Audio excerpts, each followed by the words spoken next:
ஆண்டவராகிய இயேசு கிறிஸ்துவின் நாமத்தில் வாழ்த்துக்கள். இந்த நாளிலும் கலாத்தியர் 3வது அதிகாரம் 6வது வசனத்திலிருந்து 9வது வசனம் வரையிலும் நாம் தியானிக்கலாம். விசுவாச பிரமாணமா அல்லது கிரியை பிரமாணமா, எது வேண்டும் என்று சொல்லி இங்கே பவுல் அப்போஸ்தலன் கேள்வி கேட்கிறார். விசுவாச பிரமாணத்தினால் ஆசீர்வதிக்கப்பட வேண்டுமா, இல்லை என்று சொன்னால் கிரியை பிரமாணத்தினால் ஆசீர்வதிக்கப்பட வேண்டுமா?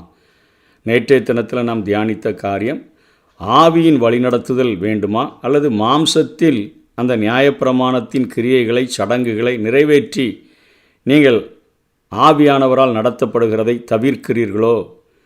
அதாவது ஆவியிலே ஆரம்பம் பண்ணின நீங்கள் மாம்சத்தில் முடிவு பெற போகிறீர்களோ? எது வேண்டும்? ஆவியின் வழிநடத்துதல் வேண்டுமா, மாம்சத்தின் நியாயப்பிரமாணம் வேண்டுமா என்று சொல்லி நேற்றைய தினத்தில் நாம் தியானித்தோம். இன்றைக்கு விசுவாச பிரமாணமா அல்லது கிரியை பிரமாணமா என்கிற தலைப்பின் கீழாக நான் செய்தியை கற்றுக்கொள்ள முடியும். எது வேண்டும் என்று பவுல் கேட்கிறார். 6ஆம் வசனத்தில் அப்படியே ஆபிரகாம் தேவனை விசுவாசித்தான், அது அவனுக்கு நீதியாக எண்ணப்பட்டது. ஆபிரகாம் அவரை ஒரு எக்ஸாம்பிளாக, ஒரு ஆதாரமாக கொண்டு இங்கே பவுல் அப்போஸ்தலன் பேசுகிறார். விசுவாசம் மூலமாகவே ரட்சிப்பு என்பதற்கு ஆபிரகாமை ஒரு ஆதாரமாக கூறுகிறதை நாம் பார்க்கிறோம். நீதிமானாக ஆபிரகாம் எப்படி மாற்றப்பட்டார்? ஏதாவது கிரியைகளை செய்து அவர் நீதிமானாக மாற்றப்படவில்லை என்பதை உணர்த்துவிக்கும் வண்ணமாக ஆதியாகமம் 15வது அதிகாரம் 6ஆம் வசனத்தில் உள்ள கருத்துக்களைத்தான் இங்கே பேசுகிறார். அவன் கர்த்தரை அதை அவர் அவனுக்கு நீதியாக எண்ணினார். அவனுடைய கிரியைகளினால் அவன் நீதிமானாக மாற்றப்படவில்லை, கர்த்தரை விசுவாசித்ததினால் அவன் நீதிமானாக மாற்றப்பட்டான் என்று பவுல் எழுதுகிறார். அதனை ரோமருக்கு எழுதும் பொழுதும் 4வது அதிகாரம் 3ஆம் வசனத்தில் வேத வாக்கியம் என்ன சொல்லுகிறது? ஆபிரகாம் தேவனை விசுவாசித்தான், அது அவனுக்கு நீதியாக எண்ணப்பட்டது என்று சொல்லுகிறது. இதை ரோமருக்கு 4வது அதிகாரம் 3ஆம் வசனத்திலே பவுல் அப்போஸ்தலன் எழுதுகிறார். இங்கே கலாத்தியர் 3வது அதிகாரம் 7ஆம் வசனத்தில் ஆகையால் விசுவாச மார்க்கத்தார் எவர்களோ அவர்களே ஆபிரகாமின் பிள்ளைகள் என்று அறிவீர்கள் என்று பவுல் எழுதுகிறார். இங்கே பிள்ளைகள் என்பது ஆவிக்குரிய பின் சந்ததியை இங்கே அவர் குறிப்பிடுகிறதை பார்க்கிறோம். ரோமர் 4வது அதிகாரம் 11ஆம் வசனம், 12ஆம் வசனம், 16, 17 பவுல் அப்போஸ்தலன் இந்த ஆபிரகாம் என்று கொடுக்கிற இந்த சான்றை அங்கே ரோமர்களுக்கு எழுதும் பொழுது அவர் தெளிவாக எழுதியிருக்கிறதை நாம் பார்க்க முடியும். 11ஆம் வசனத்தில் மேலும் விருத்த சேதனம் இல்லாத காலத்தில் அவன் விசுவாசத்தினாலே அடைந்த நீதிக்கு முத்திரையாக விருத்த சேதனமாகிய அடையாளத்தை பெற்றான். விருத்த சேதனம் இல்லாதவர்களாய் விசுவாசிக்கிற யாவருக்கும் நீதி எண்ணப்படும் பொருட்டாக, அதாவது விருத்த சேதனம் என்கிற ஒரு சடங்காச்சாரத்தை யூதர்கள் செய்து வந்தார்களே, அதை ஆபிரகாம் செய்கிறதற்கு முன்னமே என்று சொல்லி பேசுகிறார். அவன் நீதியாக, அவன் விசுவாசித்ததினால் அவன் நீதிமானாக அவன் எண்ணப்பட்டான், அதற்கு முத்திரையாகத்தான் அந்த அடையாளத்தை அவன் பெற்றான் என்று சொல்லுகிறார்.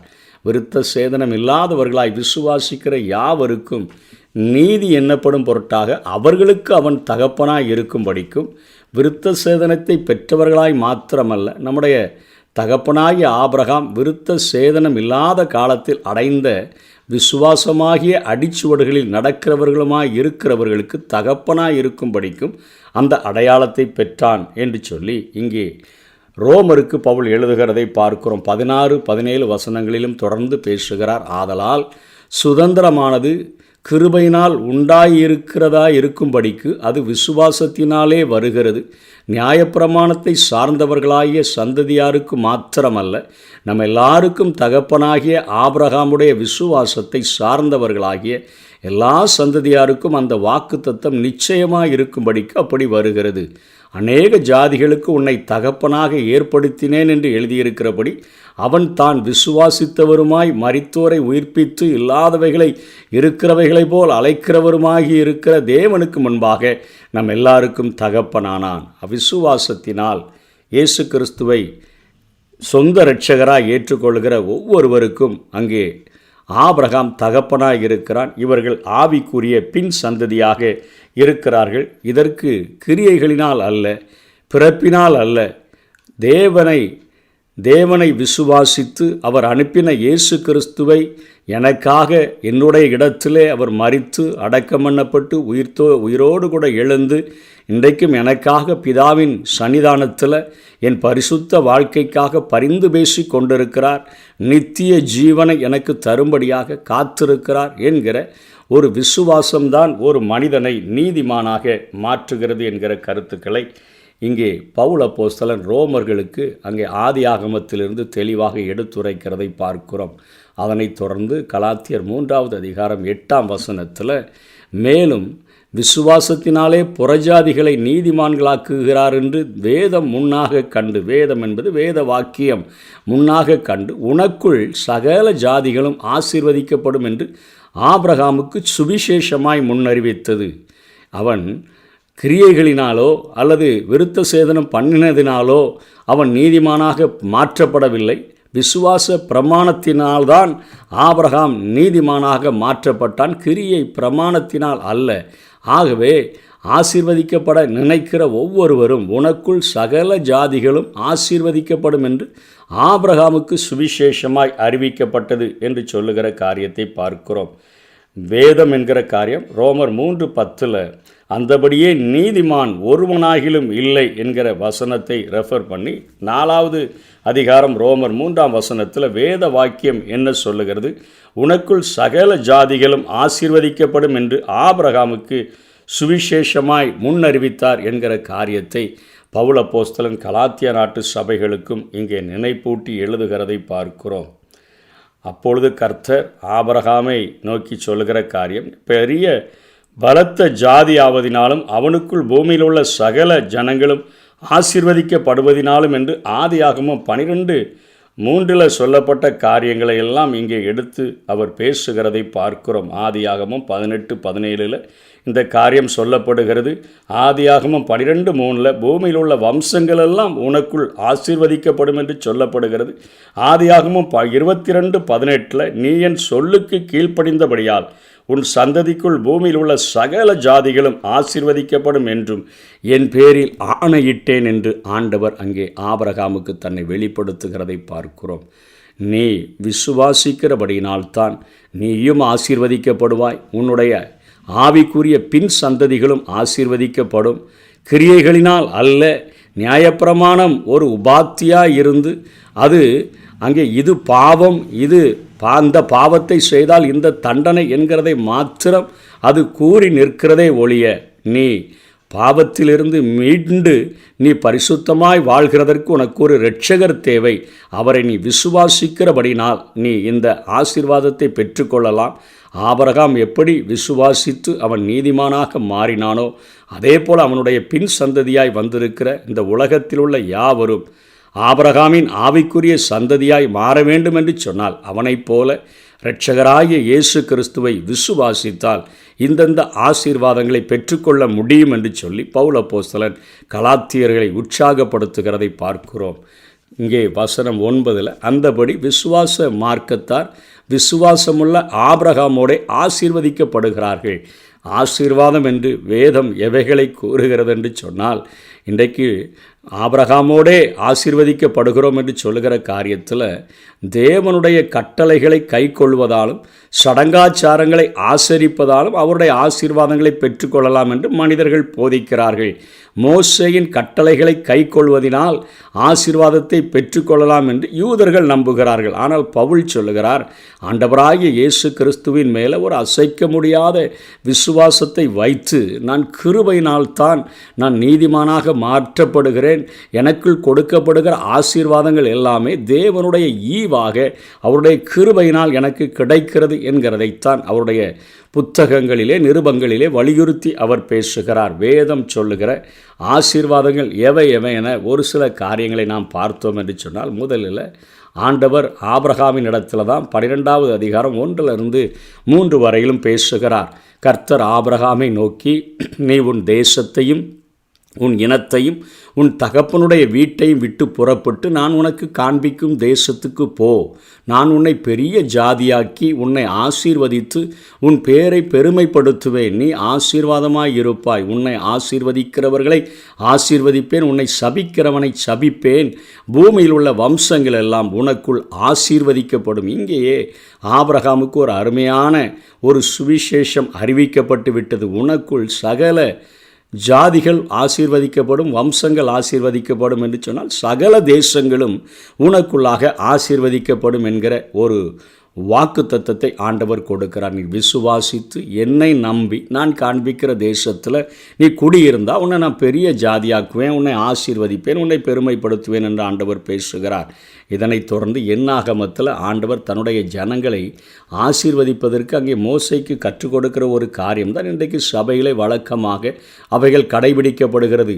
என்னாகமம் 6வது அதிகாரம் 23 27 வரையிலும் நாம் பார்க்கும் பொழுது, நீ ஆரோனோடும் அவன் குமாரரோடும் சொல்ல வேண்டியது என்னவென்றால், நீங்கள் இஸ்ரவேல் புத்திரரை ஆசீர்வதிக்கும் பொழுது அவர்களை பார்த்து சொல்ல வேண்டியதாவது, கர்த்தர் உன்னை ஆசீர்வதித்து உன்னை காக்க கடவர். கர்த்தர் தம்முடைய முகத்தை உன்மேல் பிரகாசிக்க பண்ணி உன்மேல் கிருபையாய் இருக்க கடவர். கர்த்தர் தம்முடைய முகத்தை உன்மேல் பிரசன்னமாக்கி உனக்கு சமாதானம் கட்டளையிட கடவர் என்பதே.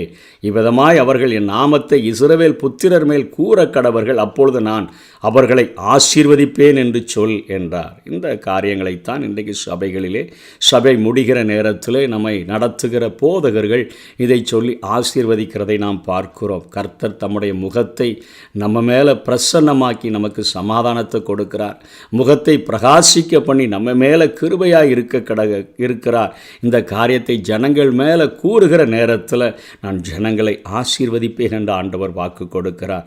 இதனை தொடர்ந்து நாம் பார்த்தோம் என்று சொன்னால், உபாகமத்தில் நம்ம எல்லாருக்கும் தெரிந்தபடி அங்கே 28வது வசனம் 28வது அதிகாரம் 3ஆம் வசனத்தில் இருந்து நாம் பார்க்கிற பொழுது 14வது வசனம் வரையிலும் அங்கே ஆசீர்வாதங்கள் கூறப்பட்டிருக்கிறதை பார்க்கிறோம். அநேக வீடுகளிலே நாம் எழுதி போட்டிருக்கக்கூடிய காரியங்கள், நீ பட்டணத்திலும் ஆசீர்வதிக்கப்பட்டிருப்பாய், வெளியிலும் ஆசீர்வதிக்கப்பட்டிருப்பாய், உன் கற்பத்தின் கனியும் உன் நிலத்தின் கனியும் உன் மாடுகளின் பெருக்கமும் நாடுகளின் மந்தைகளும் ஆகிய உன் மிருக ஜீவன்களின் பலனும் ஆசீர்வதிக்கப்பட்டிருக்கும், உன் கூடையும் மாப்பி செய்கிற உன் தொட்டியும் ஆசீர்வதிக்கப்பட்டிருக்கும். அதாவது உன் தொழில்களும் ஆசீர்வதிக்கப்பட்டு இருக்கும்.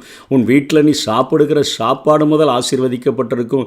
நீ பட்டணத்தில் இருந்தாலும் ஆசீர்வதிக்கப்பட்டிருப்ப, வெளியே இருந்தாலும் ஆசீர்வதிக்கப்பட்டிருப்ப, வருகையிலும் ஆசீர்வதிக்கப்பட்டிருப்ப, நீ போகையிலும் ஆசீர்வதிக்கப்பட்டிருப்ப. உனக்கு விரோதமாய் சத்துருக்கள் அவர்கள் வந்தாங்கன்னு சொன்னால் அவர்கள் கர்த்தர் உனக்கு முன்பாக முறியடிக்கப்படும்படி ஒப்பு கொடுப்பார். ஒரு வழியாய் உனக்கு எதிராய் புறப்பட்டு வருவார்கள், 7 வழியாய் சிதறி ஓடி போயிடுவார்கள் என்கிற வாக்கு தத்தங்களை எல்லாம் ஆண்டவர் தொடர்ந்து 14வது வசனம் வரையிலும் அவர்களுக்கு கொடுக்கிறதை பார்க்கிறோம். ஏற்ற காலத்தில் தேசத்தில் மழை பெய்யும், கையிட்டு செய்கிற வேலைகளை ஆசீர்வதிப்பார்.